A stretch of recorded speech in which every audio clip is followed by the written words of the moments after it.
تاسو خو په پښتانه کې دا ظلم ډېر غټ عام ظلم روان دی. موږ او تاسو د خپلې ښځې سره د مینځي کار که چېرته عبادت کوي ته راسه ته بیا څونه بزرګه شو خو زما پلانکی کاره وکړه او دا زموږ د ښځو سره ډېره غټه جفا ده. د قیامت په ورځ به د دغه ښځو لاسونه وي ستا به ګریوان وي او بیا به د الله حضور ته تاکه شي چې دغه زما خاوند و نه عبادت ته پرېښولم نه لمونځ ته پرېښولم نه د ده د وجې ما صفا جامې اغوستلی شوی نه د ده د خدمت د وجې څخه زما جامې کله صفا کېدلی شوی نه به زما عبادت د خدایه د دغه سزا ده ته ورکړه.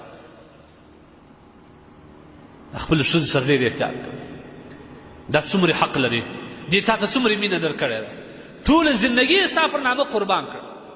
ټول ژوند یې ستا په خدمت کې قربان کړ. ستا په دې فکر کې د څنګه زما د خاوند صفا جامه وي څنګه یې استري جامه ورکړم څنګه یې خولۍ ور پرېولم څنګه د ده د زندګۍ اسباب ور برابر کړم څنګه ماښام چې دی راځي زه دته ارام او سا پوست ځای برابر کړم چې دی ښه خوب ورباندې وکړي. لیکن ستا وفا د دې سره څه شته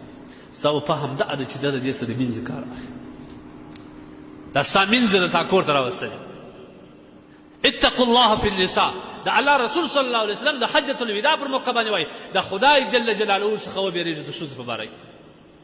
د ښځو سره ظلم مه کوه ښځې عبادت ته پرېږده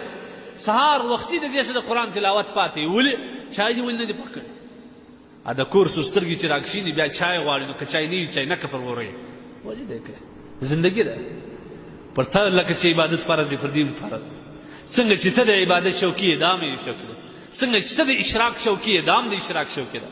څنګه چې تا ته نوافل خوند ورکوي دې ته هم خوند ورکوي څنګه چې ته جنت غواړې د الله دیدار غواړې د رسول الله شفاعت غواړې دا هم دا شي ته ضرورت لري ولې نه پرېږدې په دې شپو کې خپل د ښځو سره احسان وکړه راکښېنوه څنګ ته ودروه د قیامت په ورځ به ستا په حضور کې دغه شاهدي وي چې الله سبحانه وتعالی